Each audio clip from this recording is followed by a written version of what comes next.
Why am I protected? Why did I become the richest black man of all time? Like, how did that happen? So the ultimate service position is leader of the free world, to be the president of the United States. We get too caught up in the past and what everyone's saying and what everyone's tweeting. And sometimes you just have to be fearless enough to break the simulation. What they do, what schools are doing is exactly what the CIA does with Pixar films and Disney films. Kanye West boldly proclaims that the ultimate service lies in leading the free world, aspiring to the presidency of the United States. It's funny, you know, in this world that we live in, there's two main motivating forces, and I tweet about it all the time. It's love or fear. And you can't explain love. You know, my cousin is locked up and I love him. And so he did a bad thing, but I still love him. Reflecting on societal battles, West acknowledges the futility of challenging entrenched indoctrination and media conglomerates. The Disney guys, you know, you might not believe in God, but God believes in you. It's not a battle you can win. It's like, don't jump, Anakin, I have the higher ground kind of situation. So you could put out all of the indoctrinations and, you know, moves and have the biggest media company, but why am I alive? It's difficult to make me unhappy. Now I could deal with frustrations, but when those frustrations are, it's like when you've allowed people to be in your life that shouldn't be there, and then they do the thing you knew they were gonna do, and you're screaming at them, but you really need to scream at yourself. I thought it was good. I thought it was what I was supposed to do at that time. Yes. You know, if I see something, I see an opportunity, I'm gonna go for it. Yeah. You know what I'm saying? We only, you know, we're all gonna die one day. Yeah, it's true. So we live like that. Live like you could die tomorrow. You know, go for it. You know, those steps would have allowed that. Those steps have been the, you know, the platforms that allowed me to make it this far. West reveals the personal cost of expressing support for Trump, facing ostracism within the black community for diverging from monolithic thought.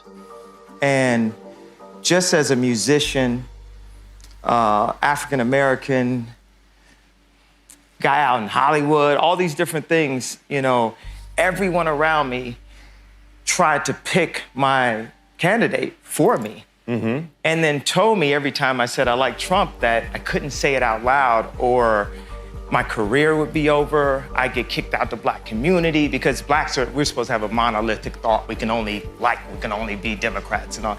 So even when I said it right before I went to the hospital and I expressed myself, and when I came out, I had lost my confidence. So I didn't have the confidence to take on the world and the possible backlash. And it took me a year and a half to have the confidence to stand up and put on the hat, no matter what the consequences were. And what it represented to me is not about policies, and because I'm not a politician like that, but it represented overcoming fear and doing what you felt, no matter what anyone said, and saying, you can't bully me. Liberals can't bully me, news can't bully me, the hip hop community, they can't bully me. Because at that point, if I'm afraid to be me, I'm no longer Ye. That's what makes Ye. And I actually quite enjoy when people actually are mad at me about certain things. You must enjoy it. Yeah. I actually quite enjoy it. Because your wife was mad at you, right? I mean, according to your song, your wife was upset about that. Right or wrong, or even if I changed my mind about it or thought about it more, which I'm not saying I did, just place a thought out there that everyone's not thinking sometimes. Embracing his faith, West asserts that aligning with God will lead to divine favor and success. Why am I protected? Why did I become the richest black man of all time? Like, how did that happen? And the more and more I lean into God and work for God, the more wins God is going to bestow on our team, on Jesus Gang. And for me to go out and just state an obvious and empathetic statement in the middle of the most liberal central, like to go, that was like Tiananmen Square or something. Right? I was like, with Candace Owens, and we both wore the shirt at the same time.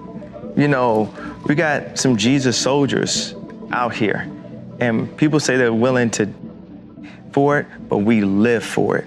We're living for the battle. And what's the battle for? Life itself, our children. They're killing us through the food. They're killing us through the content. They're killing us through the programming. But God is alive and is alive in all of us, and we will overcome.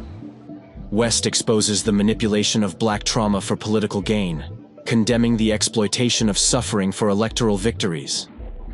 Soros would use Black trauma economy to win an election. And what I love is having a healthy conversation. And as opposed to, there's certain things, you know, boom, this drops, people gonna have hats on. Boom, this drops, it's gonna be, you know, Black people and white people with signs. Boom, this drops. So, hey, China, hey, left agenda, hey, what we're gonna do is say that our species can have a healthy conversation. With unwavering resolve, West welcomes challenges as opportunities for growth and problem solving. And the whole thing, the comparison to this church to me going and saying, okay, why am I running for president, is to be in service. Not service to my own ego. You know, I feel like God says to me, like, haven't I given you enough?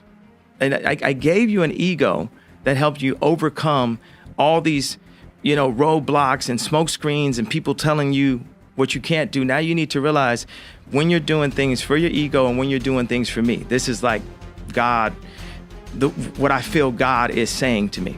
Because it really irritates me when people say, God told me to tell you. So I'm very like mindful with this kind of wording. I'm saying I have a feeling that that's what God is saying for me to be in service. So the ultimate service position is leader of the free world, to be the president of the United States. It's sometimes you see me on Twitter, I say, I want all the smoke. I want all the problems, because the problems are the opportunities. There's an opportunity to solve things. And Kurzweil, he created the keyboard Kurzweil. He has this video that Mark Romanek, this director that shot 99 Problems for Jay-Z, which is like my favorite, maybe like top 5 or top 2 favorite videos of all time. He also did Closer for Trent Reznor, and I just grew up on MTV in the 90s, and I love Mark Romanek videos. But he would share, he'd share little bits and pieces. And I remember Ray Kurzweil talking about the ability for us to have a utopia, but us being led by the least noble and the most greedy. West challenges societal norms, advocating for fearlessness in breaking free from traditional constraints to advance as a collective.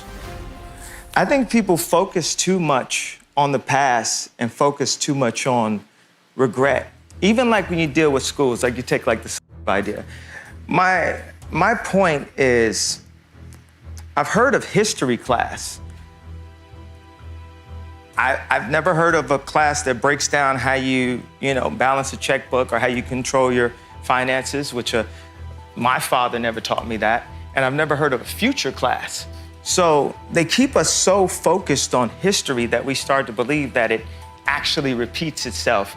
And we become overly traditional, and we can't advance as a race of beings. We get too caught up in the past and what everyone's saying and what everyone's tweeting. And sometimes you just have to be fearless enough to break the simulation. And when I mean simulation, this is what I mean by the simulation. Sorry, I know you guys wanted to clap, but everything I'm gonna say is gonna be amazing. Critiquing historical narratives, West highlights the erasure of African greatness, lamenting the portrayal of Africans primarily as servants. What they do, what schools are doing, is exactly what the CIA does with Pixar films and Disney films. They make Bambi's mom in the beginning, right? And off that pain comes a purchase of ice cream. Off that pain comes, I need some more toys. Off that pain comes, I need a bigger house. Off that pain comes, I need more girls than my wife. Off that pain comes, so they put that pain in to make us, now we're the orphans of capitalism, to make us be consumers. And we need to be a community, not just consumers. So I could have went another 7 minutes by being a person who presents himself in a way that says, well, I don't have to feel your pain because I also have pain too that's not being recognized. And in every interview, when I say, well, why did I get to the point of putting up the tweet? No one wants to understand why I got to that point, you right? You had pain. Yeah, but no one. Pain in your heart. But let's say this, undoubtedly, Jewish people have a lot of movies about that pain, and Black people have a lot of movies about the pain of, right? It's almost impossible to find a movie about Mansa Musa. When you go to the African History Museum in Washington, D.C., it doesn't start with the idea of Africans being kings. It starts with the idea of Africans being. West pays homage to Michael Jackson for breaking down racial barriers in the music industry, paving the way for artists like himself. Yeah, it's just the way I was consuming information in my life at that time, information from, whatever, negative information or positive information from the internet. Me, just going to the Louvre, and going to furniture exhibits and understanding that, trying to open up and do interviews with this, learning more about architecture, taking 1,000 meetings, attempting to get backing to do clothing and different things like that, and getting no headway whatsoever, because, and it was just that level of frustration. And that's what, this is what frustration fucking sounds like. Yeah. This is what frustration sounds like. Like for me as Kanye West, I would not be Kanye West if it wasn't for Michael Jackson. I was with Quincy Jones a couple of days ago at John Legend's wedding. Quincy was telling me it wasn't just Mike, but these guys broke down, the barriers. Of course, like Michael Jackson, he had to fight to get his video played because he was Black. This is Michael Jackson. Michael Jackson's not even Black. He's Michael Jackson. You know what I mean? It's like saying he's so crazy, how can he even be just classified as this Black artist? So for me, in my life and creativity, it's been challenging. Yeah, it's been challenging and everything, but I was able to ascend to massive levels of heights and never stop, right? Because of the foundation that my mother and my father and my grandfather laid through civil rights, what Michael Jackson did with music videos and the ground he broke. There would be no Kanye West if it wasn't for Michael Jackson. Delving into existential musings, West shares insights into the concept of living in a simulation, probing the nature of reality and existence. Someone, or when someone gets in a position of leadership that is in service to God and in service to people, period, but immediately the American people. I had this joke I was saying, man, no one outside of our country should be able to see these debates. This is family business right here. This is only for America to see. We can't let anyone outside the country see it. But to be in service. So I stepped away already from my rap career for a year and served God every week, sometimes twice a week, 3 times a week, never missed a Sunday until, and this is the thing, there were people inside of the church stealing, doing different things, trying to just take them, and God still provided a way for us to keep that boat afloat. We never missed a service. And then one of my pastors, Pastor Adam, who is the way he preaches is called expository. It's like 1-to-1 by the word. Here's the idea why you're in a simulation. Let's start with acting, first of all. And a 2-year-old screams at a restaurant, the entire restaurant screams, teach that kid how to act. we're all unpaid actors in some giant script that we didn't write.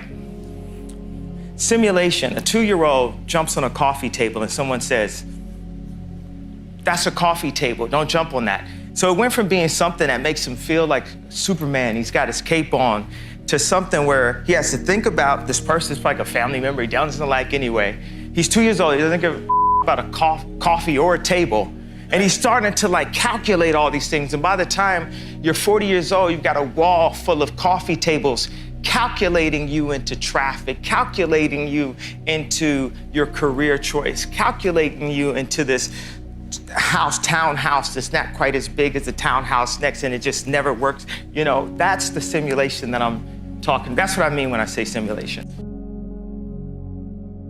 I'm disagreeing that we need to harp on the things that happen, because the truth is, I'm giving a fact. 50% today of, let's say, you don't call black people Jew, right?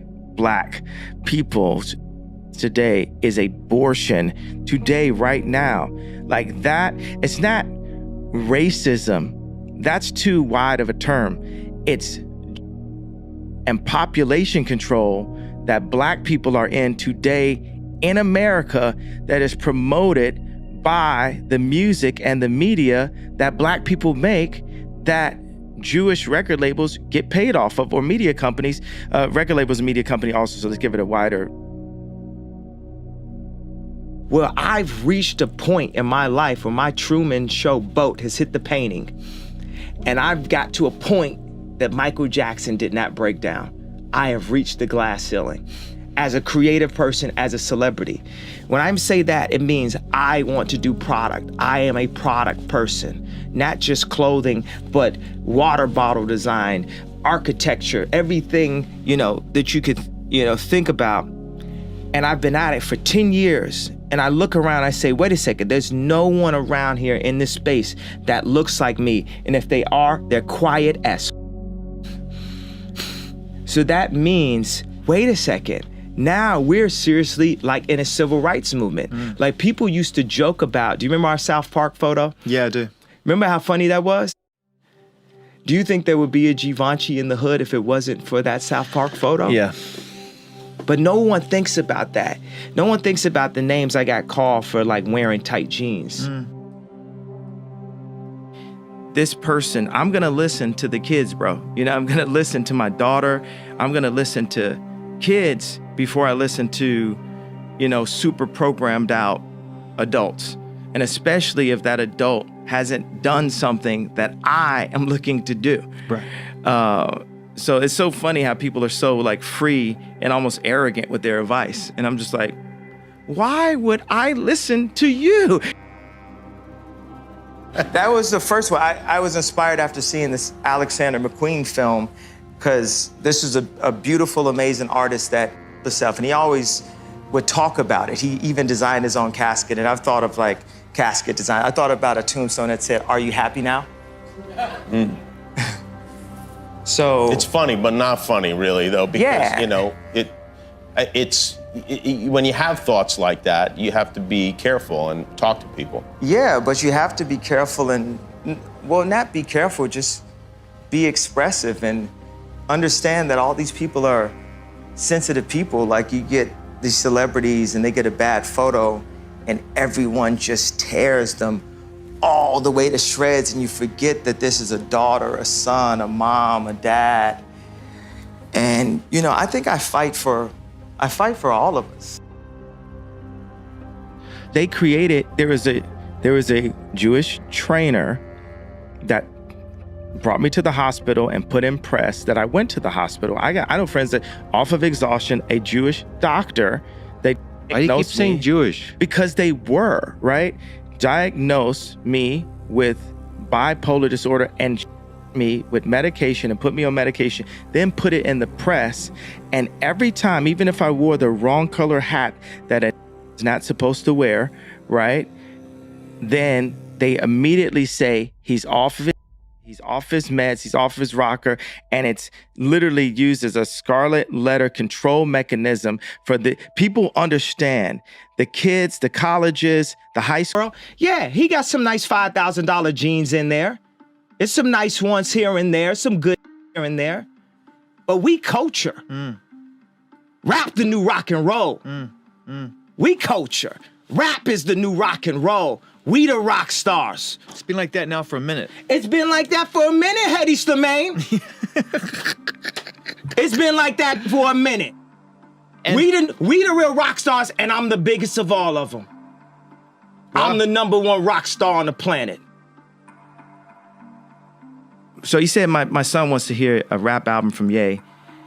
And that was the paradigm shift for me. I use that word a lot. I like that. I like paradigm shift. It's one of my favorite words.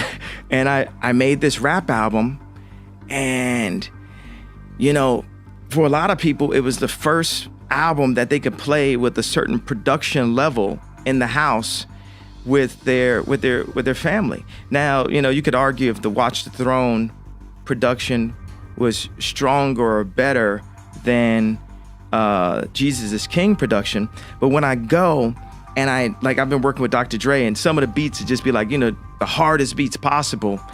And it's something that was very spiritual and meditative about the mix on Jesus is King, that it wasn't hitting as hard as Jesus or hitting as hard as Watch the Throne. It was like, this is how God wanted me to make this sonic painting, and the way he wanted me to communicate. Then so we did that album. And then we did the Jesus is Born album, which also I got that idea from Pastor Adams. And I mean, there's people who that's the only album they play. And it's just bringing these gospel. And I tell you, like, my formula for these hymns I'm writing, because I'm writing the songs that we're doing at Sunday service is basically my book of hymns for the future Gospel University. You guys don't understand that I've met with companies and they say, what we're trying to figure out is how we can control you and control that. If you're an architect, if you're a world builder, if you have all these ideas and you're Gaudi and you want to build buildings, if you don't ever get that out, what's going to happen? Isn't that why you do it? Isn't it the process? Isn't it the point? Y'all don't think you're really hearing what I'm saying. But I'm trying to. As a creative. Yeah. For you to have done something to the level of the Yeezys and not be able to create more. And you cannot create that on your own with no support, with no backing. So when I say clean water was only served to the fairer skin, what I'm saying is we're making product with chitlins, t-shirts. That's the most we can make.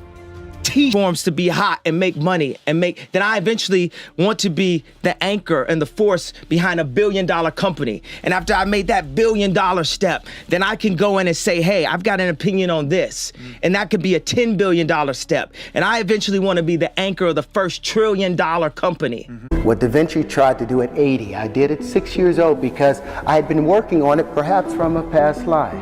Now, I'm not trying to say I'm crazy or there's reincarnation or anything, but we know that energy does not die. Energy just reboots itself and reboots itself. So we are eternal. So stop panicking, thinking your life is over. You've done this trillions of times. Amidst the flickering candlelight, Terrence Howard's confessions pierced the darkness, unraveling a tapestry of secrets that had remained hidden for generations. But my question actually has to do with your numbers theory.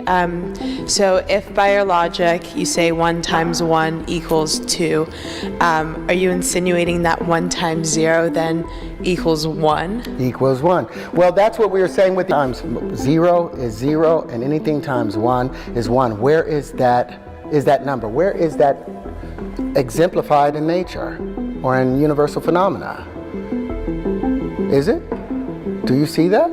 So then, are you saying that 1 times 5 would be 6? Yes. Well, what does it say in the the associative and commutative thing. So you're if A and B proposing- are positive integers, it says if A and B are positive integers, A is to be added to itself as many times as is indicated by units in B. So you're not proposing an audit, you're proposing like a Well, I'm not the first one reconstruction to of say the way we we need to do understand this. math. You know what's interesting? In 1856, a man from Liverpool named Richard Dover Statter challenged the Dewey Decimal System and said that it was wrong, and created an entirely new system to show how it can be brought into correction. So I'm not the first person to state this. It's a number of people did it, but look up Richard Dover Statter. Try and find him. You won't find him because he's been erased from history almost. Your view on consciousness and energy sounds very similar to what Dr. Robert Lanza proposes in biocentrism. So that may be of interest to you if you haven't read that text. But about 5 years ago, you spoke about harmonic wave sequencing and how that could Harmonic wave resequencing. And how that could possibly solve cancer or genetic ailments within the next 5 years. I think that was about 5 years ago. So is there much progress on that? And how do you propose that this resequencing would actually recode people's genetics in order to prevent them from getting these ailments? Simple. Our DNA is made up of what? 5 elements, right? Hydrogen, carbon, nitrogen, phosphorus, and oxygen. Do you know how they're arranged? The phosphorus sits right here in the middle, and you've got 4 oxygen atoms surrounding it. Then there's another phosphorus, 2 more oxygen atoms. Now these are the legs of that double helix. These are the legs. Now the latter steps on it, they become the adenine, the guanine, the cytosine, and thymine, the ATCGs. It turns out hydrogen, they used to think that energy, the body transferred or understood the energy information through electricity. They're finding out it's through frequency. Well, guess what hydrogen sounds like? It's a key of E. Guess what, and it's the color yellow. That's what proper physics gets you to. Oxygen is a chartreuse, and it's the key of F over F sharp. Now they used to, like I said, information used to be thought about as just electrical information passing on. But I got a question for you. Have you ever been at a party with some of your friends you ain't seen in 10 years, but y'all was like 14, you hung out and there's a song that came on and you was like, and everybody got up and was live at that moment. Now say 10 years later you got a friend with you. He's a good guy, but he wasn't there when me and my boys formed this. So when that song comes on, our DNA tightens. There's a particular song, a scale in the genomes for each and every one of us. Now when that song is played, when your particular prime resonant frequency is played, guess what happens? Your DNA celebrates and tightens. Everything else gets pushed out. Harmonic wave resequencing. The carbon is also the key of E and yellow. Nitrogen is G. And all these play a song. So say that the F over F sharps of the oxygen, the green, is only hitting at an F. Why? Because there's another frequency coming in from a generator over there. That's changing and causing it to change. So this F now hits the oxygen, and when it hits, the F hits the carbon. So instead of hitting as a F sharp, it hits as an F. So when it hits the carbon at an E, it doesn't hit it quite right. So the domino don't file right. So the next domino hits wrong. And so now we have malformation happening within our DNA because the frequencies are being pushed off. But when we hear our tone, we tighten back up. So yeah, I'm in the process of building the harmonic wave resequencer with another doctor who has been able to successfully cure AIDS and cancer. And it's well underway. But I wanted you guys to understand how that works. It's so simple. You do not need to tear the human body apart when all you can do is use frequency to bring it back to its normal space. In the dim glow of midnight, Terrence Howard descended from the shadows, bearing secrets that could shatter reality itself. Do you think that the reason that we have like economic crises, for example, is because we are not understanding our numbers correctly, according to your theory? Well, I think we have an economic problem because we are the only creatures in this universe that use currency. There are no other creatures that use currency in order to exist. Why is it that we chose this strange thing that isn't even real? Other creatures, they drink water, they eat fruit, they eat other animals. We exchange with currency, and our system of exchanging with currency is flawed because of greed. There's not like if 1 times 1 equals 2, we've got an equilibrium of balance. 1 times 1 equals 1, you've got loss. When 1 times 1 equals 3 or more, you're talking about over unity and supersymmetry. And that's how you get the universe to work for you. Instead of using just the solar voltaics off of it, you also use the piezoelectric effects of it. You use other things to make greater unity. But 1 times 1 equaling 1, when it could also equal a pound times a pound equaling a pound, when it could also equal $4 or $10 or $100, does that make sense to you? Do you think the banks are abusing that? What's a quarter times a quarter? If I ask anybody in this room, what's a quarter times a quarter? That's 25 times 25. The computer will the calculator will tell you 6.25 cents. But we know 25 pence times 25 pence is 625 pence. That's 6 pounds and 25 pence, but the computer or the banks only have to give you 6 1/4 cents reference for it. Or let's say you put a dime times a dime. Go ahead, let me get this out. Say you take a dime times a dime. You put that in your calculator, it says 1 cent. 0.10 times 0.10 is 1 cent. But we know a dime times a dime is a whole dollar. But the banks gives us money based on that evaluation. Is that fair? And I might get shot about talking about this right now, but I've got a book coming out called Does a dollar times a dollar equal a dollar, or does a dollar times a dollar equal $2? And in the process, not only do I explain the death of the Platonic solids, but I also introduce the new Terrian wave conjugations that replace this Euclidean way of life and gives us a 3-dimensional way of seeing the world. The moonlit alley echoed with the weight of Terrence Howard's revelation, a clandestine truth that had remained veiled in the recesses of his enigmatic mind. That's what I'm saying. Do you want to see the world in 2D or do you want to see it in 3D? Because our math right now is 2D. Our math is black and white and stick figures. I want the world in multicolor, spectral vision. So you're saying 1 pound times 1 pound is equal to 2 pounds. But it's 1 pound squared, which doesn't make any sense because you've got a squared unit. Squared. 1 pound squared. Can you divide pounds? Can you divide money? If you can divide it, you can multiply it. All these things that I showed you guys, I've patented all these things. You know why I patented them?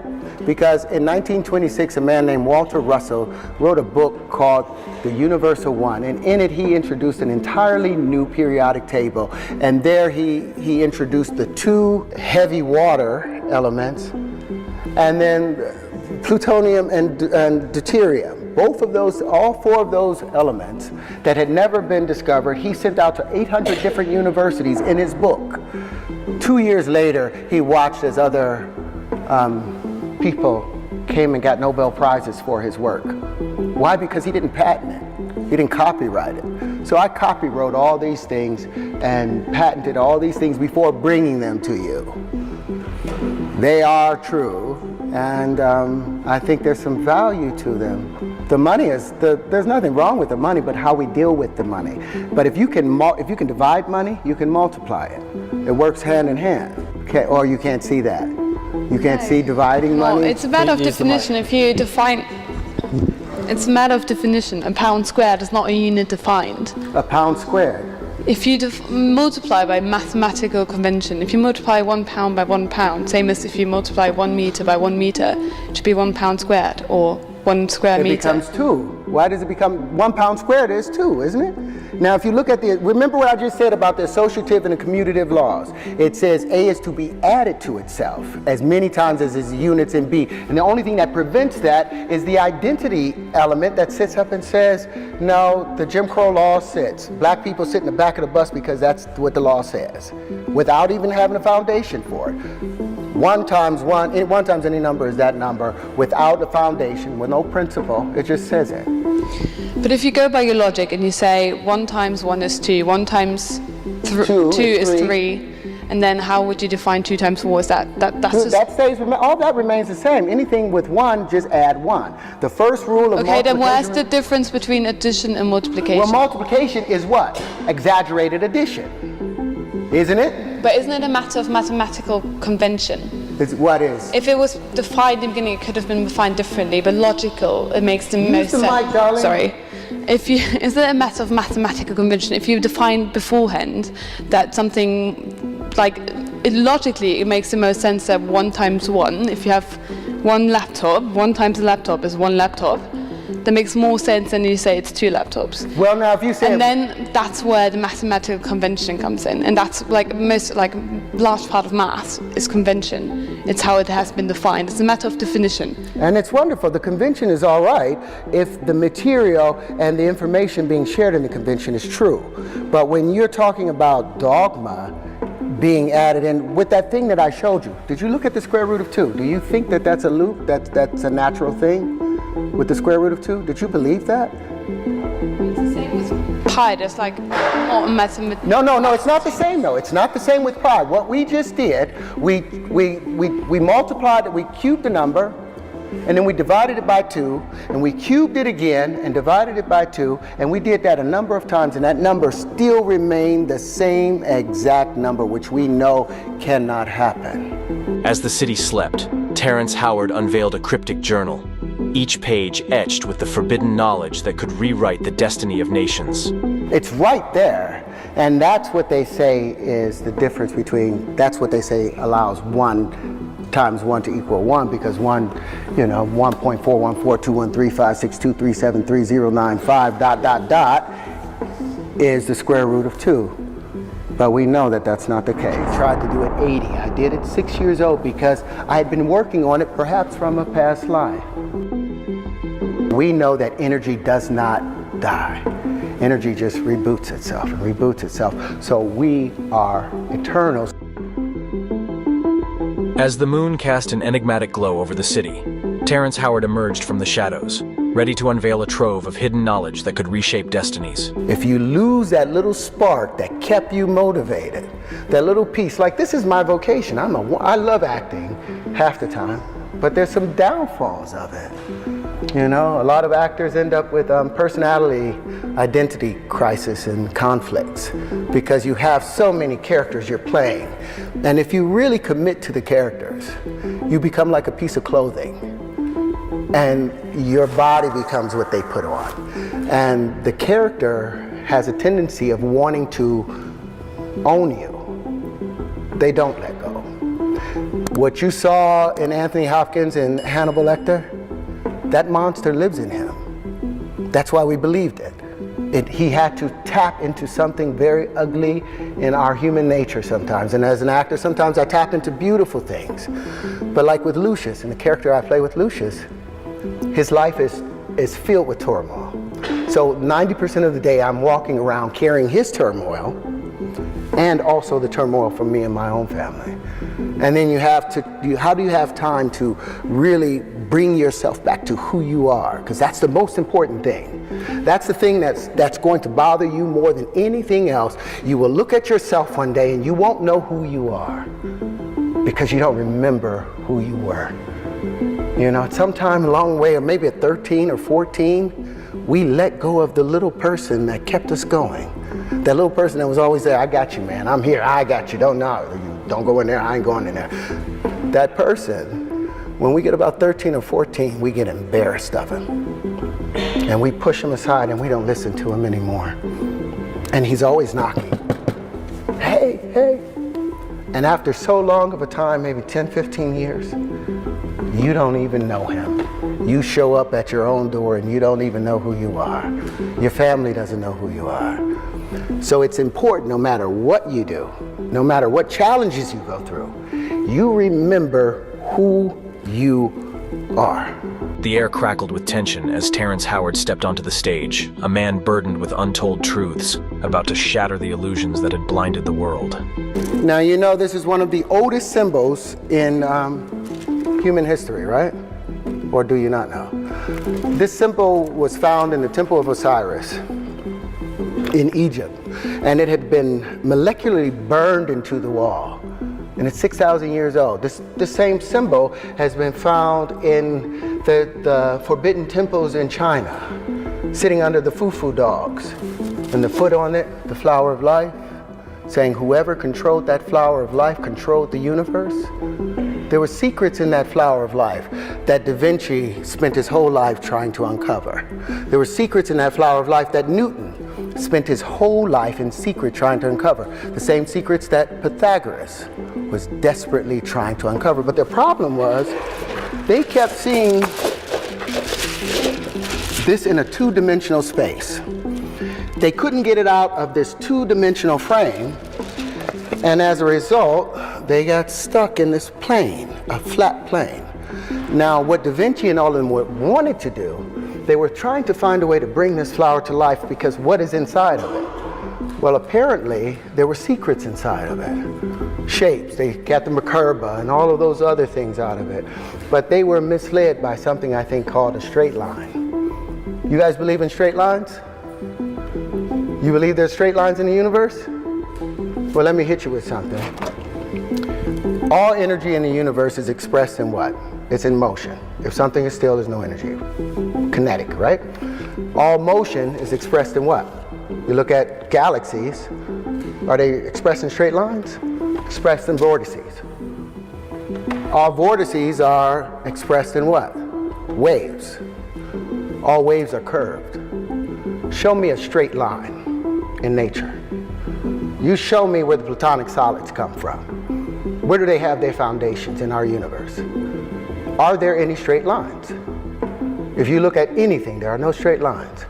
That's been the mistake. We've been looking at these straight lines, this Euclidean way of thinking, and missing the curvature of nature. Beneath the neon lights, Terrence Howard's voice echoed through the silent crowd, each word carrying the weight of a revelation, threatening to dismantle the foundations of reality.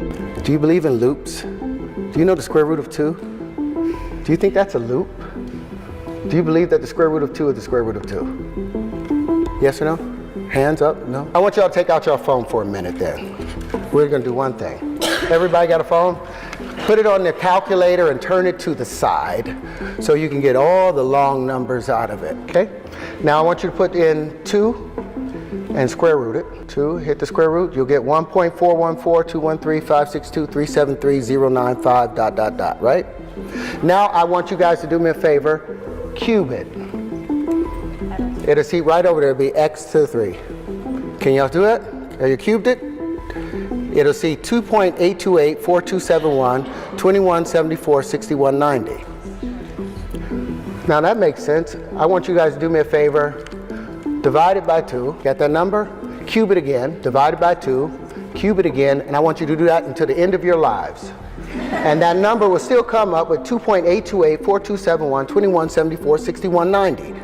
Any other number that you, above 2, that you put in and you cube and you square, cube and square and divide by 2, by the 6th operation, it has moved into an exponential number that you can't even imagine. Any number below 2 that you do that same operation with, it will go into an exponentially small matter and number.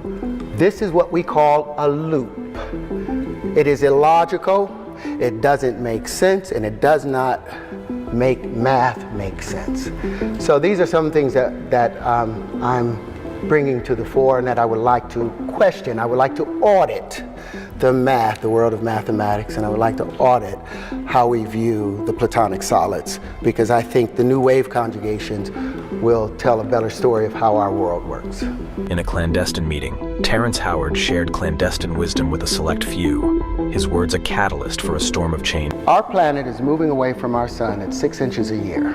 You guys know that. 15 centimeters a year, our planet is pushing away from the sun. So in less than 500 million years, our planet will be out of the Goldilocks zone. We'll be somewhere near where Mars is, somewhere halfway between there. So life will not be able to be sustained on this planet anymore. So if we're going to be able to sustain ourselves as a species, we have to become interstellar. Not just interplanetary, you have to become interstellar. But with approximations, you cannot become interstellar. You cannot become interstellar with a point that will take you all the way over here with a straight line when the actual event is taking place over here. When you're going 600 quadrillion miles, you can't make a mistake. You need precision. And that's what the math is about. These pieces predict the natural distribution of matter and the distribution of where you can find yourself in that space. And I'm confident behind it. For 40 years I've worked on this.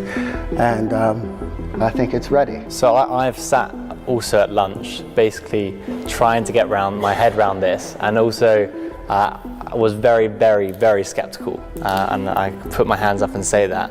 And one of the things that you mentioned was sort of about how this applies to, I think it was the electric sun model, and that's where it's a theory that suggests that the sun is powered from external forces rather than what is usually, rather than nuclear fusion, which is the general consensus among scientists. And the reason for that is because there's not a production there's no evidence to suggest that the byproduct neutrinos are there. And the neutrinos what Terence is trying to prove, I think, is that because the fact that you can't detect whether neutrinos are there or not, there must be another way in which they're powered. As the room hushed in anticipation, Terence Howard's lips parted, releasing a cascade of forbidden knowledge that sent shockwaves through the hearts of those who dared to listen. Don't forget, you know what I didn't want to forget? This flower of life. Because apparently I'd been interested in it at a given time. And I came out and I was born. The first thing I thought about when I was 5 years old, I was obsessed with bubbles. I was like, why does a bubble take the shape of a ball? Why not a square or a triangle? And I would go and try and make square or triangular bubbles. And you could never do it because it turns out everything expands as a sphere and everything contracts in geometric form. You drop a pebble into the pond, it expands in a perfect sphere unless there's something in the way. The moment it hits the edge of the shore and starts to come back, it's the contracting waves that hit the expanding waves that creates the initial geometries. Everything expands as a sphere, everything contracts in geometry and fits, basically. So what I'm saying, and what I tried to tell you guys earlier, this is not your first time, it's not your first rodeo, and it won't be your last rodeo. Don't panic in this life. You can actually, there's no sense of death. Everything goes to sleep and it wakes back up again. Refolds and unfolds, refolds and unfolds. And if you're wise, if you're careful, because you can remember conscious moments in your life, can't you? You can remember moments when you're like, wait a minute, I'm in a bigger space than just this little body right here. You become fully aware of everything around you. And if you quiet yourself, you can think about those things. Well, apparently I did that at the last passage, because when I came into this life, I woke up, remember, don't forget, don't forget, don't forget, don't forget, don't forget. And the first thing I did was worked out the flower of life. When I was 6 years old, I started making these pieces.